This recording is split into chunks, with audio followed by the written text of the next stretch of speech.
Bonjour à tous. Dans un court psaume biblique proposé dans une des listes pour aujourd'hui, le psalmiste appelle à l'aide. Après avoir décrié ses ennemis et vanté ceux qui se réjouissent en Dieu, voici ce qu'il écrit à la fin du psaume 70. Moi, je suis malheureux et pauvre. Ô Dieu, hâte-toi en ma faveur. Tu es mon secours et mon libérateur. Éternel, ne tarde pas. Ainsi, après avoir évoqué les deux catégories, les méchants et les bons, le psalmiste parle enfin de lui-même. Constatation, il ne se range pas dans l'une ou l'autre. Pourquoi? Pourquoi ne se met-il pas parmi les bons? Sans doute a-t-il conscience que classer le monde en noir et blanc ne correspond pas à la réalité. Sûrement aussi le fait d'évoquer les uns et les autres lui fait-il prendre conscience d'une part que c'est trop schématique et d'autre part que son véritable souci n'est pas une classification des gens, mais lui-même. Qui est-il? Où est-il? Que vit-il? Nous ferions bien de suivre son exemple, le psaume est là pour ça.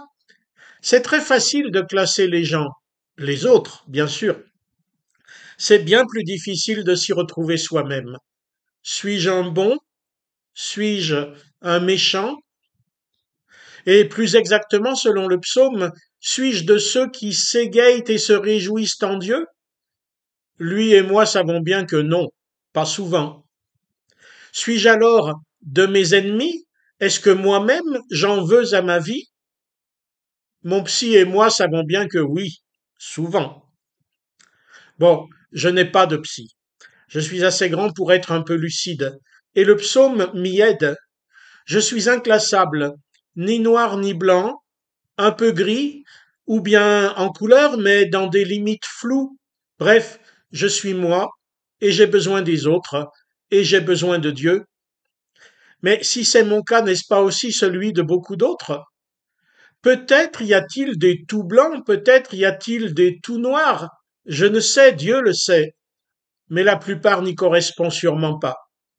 Que j'arrête donc de mettre les gens dans des cases où moi-même je ne rentre pas. Si elles ne me vont pas, sûrement qu'à eux non plus. Et peut-être, sans que je le sache, font-ils eux aussi appel à Dieu, au même Dieu que moi, en confessant devant lui être malheureux et pauvre, en le priant, le suppliant de ne pas tarder? Il faut arrêter il faut arrêter eux, il faut passer à tu, il faut passer à Dieu. Là est le salut, la bénédiction. Là, Dieu peut intervenir quand je lui laisse la place, au-delà de mes étiquettes, au-delà même de mes malheurs, car Dieu ne tarde pas. C'est bien souvent moi qui tarde à le rechercher, moi qui tarde à le rencontrer, moi qui tarde à le laisser me changer. Après le retour sur moi, nécessaire mais sans solution, le retour vers Dieu, la conversion du cœur, à lui d'agir, et il le fait. Bonne semaine à tous, bien fraternellement.